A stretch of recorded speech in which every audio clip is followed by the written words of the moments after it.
இந்த ஆண்டுக்கான பத்ம விருதுகளை குடியரசுத் தலைவர் திரௌபதி முர்மு நாளை வழங்குகிறார். மொத்தம் 131 பேருக்கு பத்ம விருதுகள் வழங்கப்பட உள்ளன. அதில் 5 பேருக்கு பத்ம விபூஷன் விருதுகளும், 13 பேருக்கு பத்ம பூஷன் விருதுகளும், 113 பேருக்கு பத்மஸ்ரீ விருதுகளும் வழங்கப்படுகிறது. நடிகர் தர்மேந்திர சிங் தியோல், கேரள முன்னாள் முதலமைச்சர் VS அச்சுதானந்தன் உள்ளிட்ட 5 பேருக்கு பத்ம விபூஷன் விருது அறிவிக்கப்பட்டுள்ளது. மலையாள நடிகர் மம்முட்டி, பாடகி அல்கா யாக்னிக் உள்ளிட்டோருக்கு பத்மபூஷன் வழங்கப்பட உள்ளது.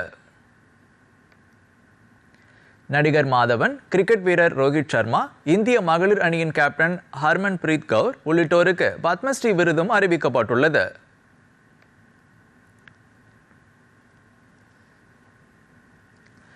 தமிழ்நாட்டைச் சேர்ந்தவர்களுக்கு 13 விருதுகள் அறிவிக்கப்பட்டுள்ளன. தமிழகத்தைச் சேர்ந்த கள்ளிப்பட்டி ராமசாமி பழனிசாமி, SKM மயிலானந்தன் ஆகியோருக்கு பத்மபூஷன் விருது வழங்கப்படுகிறது. சென்னை IITயின் இயக்குனர் காமகோட்டி, காயத்ரி ரஞ்சினி சகோதரிகள் HB ஹண்டே, K ராமசாமி, முன்னாள் IPS அதிகாரி K விஜயகுமார், எழுத்தாளர் சிவசங்கரி உள்ளிட்டோருக்கு பத்மஸ்ரீ விருதுகள் அறிவிக்கப்பட்டுள்ளன.